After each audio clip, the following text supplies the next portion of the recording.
ग्यासुद्दीन भाई। माननीय अध्यक्ष श्री, माननीय मंत्री श्री गुजरात धर्म स्वतंत्र सुधारा विधेयक 2021 લઈને આવ્યા છે। એની પર હું મારા વિચારો રજૂ કરવા સન્માનનીય સભાગૃહ સમક્ષ ઉપસ્થિત થયો છું। માનનીય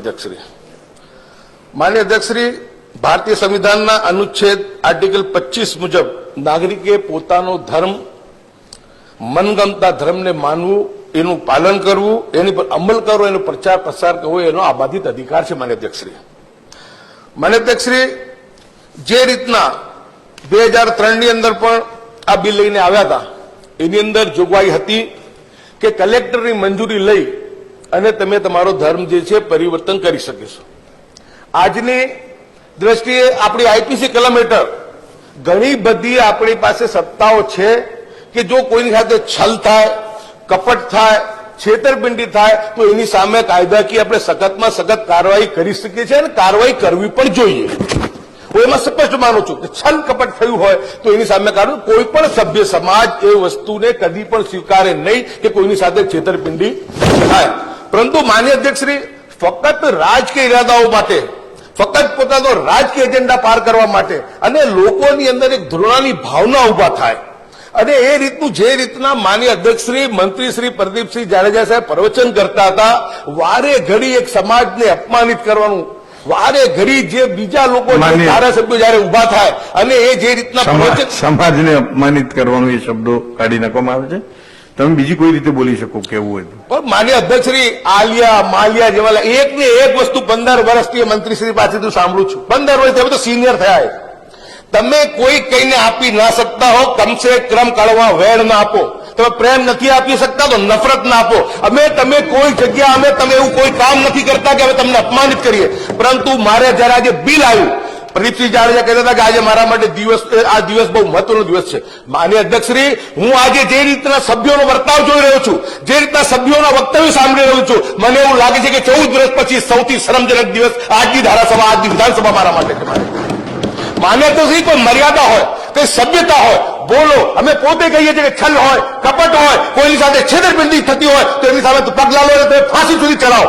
પરંતુ ફક્ત અને ફક્ત રાજકીય એજન્ડા ખાતર તમે મોંઘવારી કાબુ નથી કરી શકતા, તમે કોરોના કાબુ કરી નથી શકતા, તમે બેકારી કાબુ કરી નથી શકતા। ફક્ત અને ફક્ત હિન્દુ સમાજને ગુમરાહ કરવા માટેનો બિલ છે। હું માનું છું કે આનાથી વિશેષ કઈ નથી।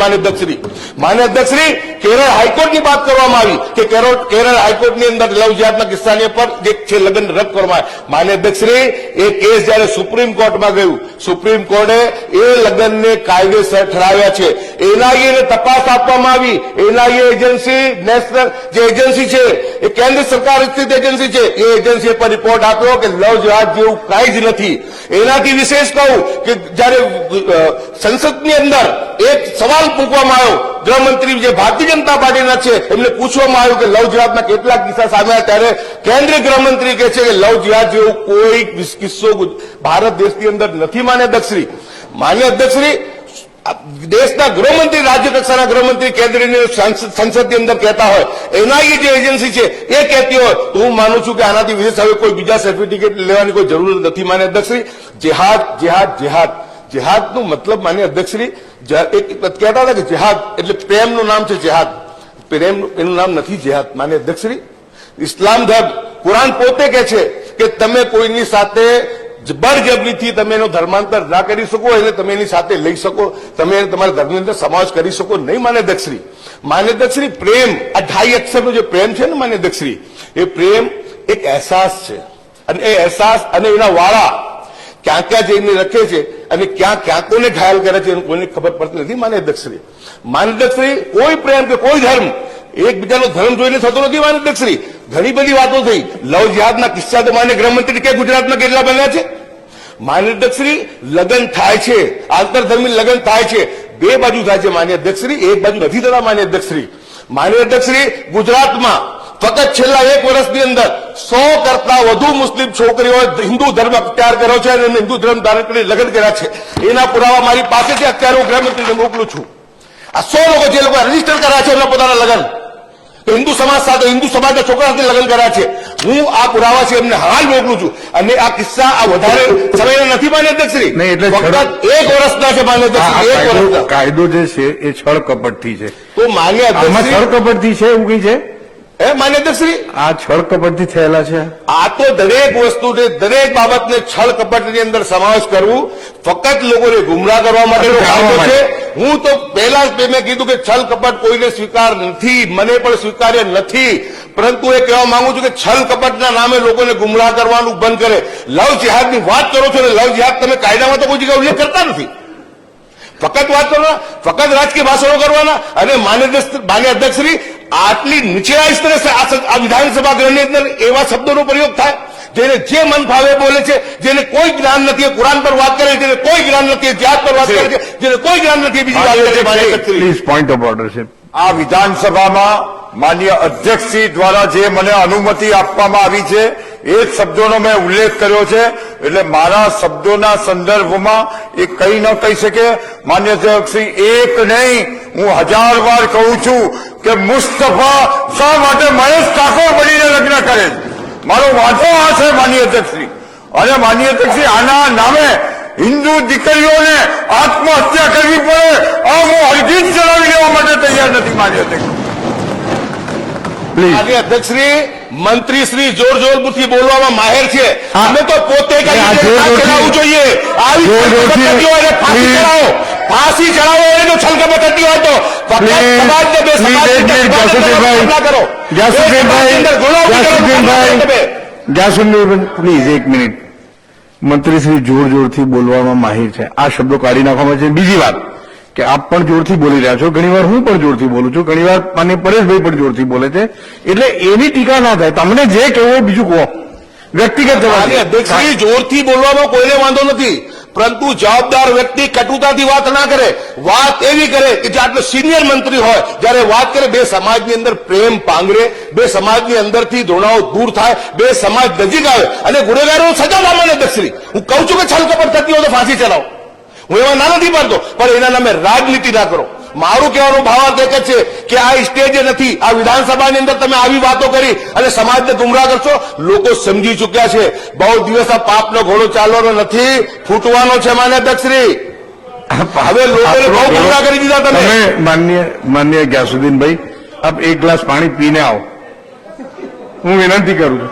કારણ કે પાપનો ઘોડો બોલો ને એ આ બધા શબ્દો હવે અસંસદીય નીકળવા માટે તમારા અને અસંસદીય શબ્દ છે માન્ય દીદીશ્રી, એટલે તમે દૂર કરી દો. હવે દૂર મારું શું કેવું છે કે થોડા આપ ઉશ્કેરાટમાં આવી ગયા છે. 2 મિનિટ બેસી જાઓ શાંતિથી. ચાલો 2 મિનિટ બેસી જાઓ, 2 મિનિટ બેસી જાઓ. ખરેખર, અને તમે ઘણીવાર ખૂબ સારું બોલો છો, મેં તમને અભિનંદન પણ આપ્યા છે. તમારું પ્રવચન ઘણીવાર સારું પણ હોય છે. શાંતિથી. અધ્યક્ષશ્રી, આજનું બી પ્રવચન મારું કોઈ ઉશ્કેરાટ ભર્યું નથી. વેદના થાય છે સાહેબ, ઘણી વખત આવું દુઃખ થાય છે.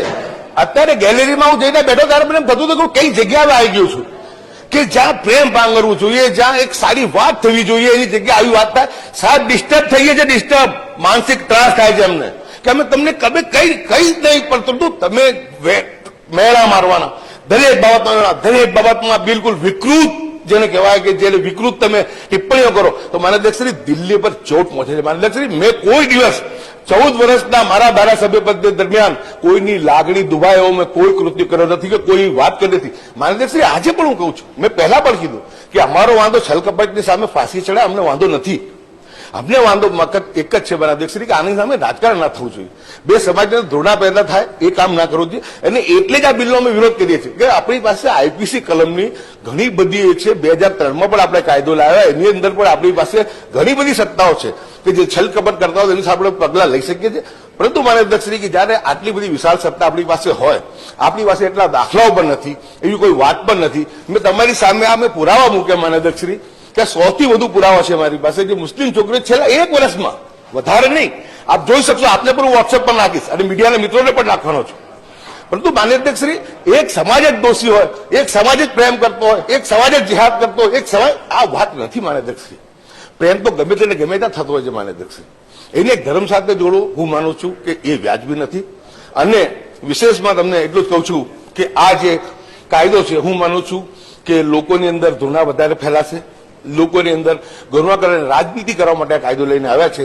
એટલે આ કાયદાનો અમે સખત વિરોધ કરીએ છીએ. આપણી પાસે પૂરતી સત્તાઓ છે, પૂરતા કાયદાઓ છે, 2003નો પણ કાયદો છે, એ મુજબ છલ કપટ થતી હોય તમે ફાંસીએ ચલાવો, પરંતુ આના નામે તમે એક સમાજને બદનામ કરવા, એને ગુમરાહ કરવા માટેના જે માન્ય અધ્યક્ષશ્રી વાત ના થાય. માન્ય અધ્યક્ષશ્રી વાત એક જ થાય, હિન્દુ યુવતી, અરે હિન્દુસ્તાની યુવતીની વાત કરો, હિન્દુસ્તાનીની વાત કરો. હિન્દુ કેમ એકલા બોલો છો તમે? હિન્દુસ્તાનીની વાત કરો કે હિન્દુ હોય કે મુસ્લિમ, જેની સાથે છલકપટ થાય એની સામે અમે પગલાં લઈશું. માન્ય અધ્યક્ષશ્રી વાત ટ્રેનિંગ આપવામાં આવે છે મદરસાઓમાં, તબલીગ જમાતનું નામ બધા કરવામાં આવે. માન્ય અધ્યક્ષશ્રી એક તો પુરાવો આપો કે આવી ટ્રેનિંગ કોઈને આપી હોય, એક તો ષડયંત્ર આપો, એના એ ક્લીન ચીટ આપતી હોય ત્યારે આપણે બોલું. સુપ્રીમ કોર્ટ પોતે કહેતી હોય કે આપણે કેરળ હાઈકોર્ટની અંદર જયારે ઇસ્યુ આવ્યો ત્યારે પણ એ વાત સાબિત થઈ ચૂકી છે. માન્ય અધ્યક્ષશ્રી, અત્યારે લવ જિહાદના કાયદા માટે સુપ્રીમ કોર્ટમાં પડકારવામાં આવે છે જે રાજ્યો બનાવ્યા છે, એની થોડી રાહ જોઈ હતી કે એના શું પરિણામ આવે છે, એનું શું રિઝલ્ટ આવે છે. હજુ એને પર નોટિસ ઇસ્યુ થયેલી છે, પરંતુ બસ ઉતાવળે કેન્દ્ર સરકાર એક જ વાત કરશે કે આવું કંઈ નથી લવ જિહાદ, અને રાજ્ય સરકારો કાયદા બનાવશે. આ બે મોઢાની વાત હું માનું છું માન્ય અધ્યક્ષશ્રી વ્યાજબી નથી. બે સમાજને ગુમરાહ કરવાનું આપણે બંધ કરવું જોઈએ.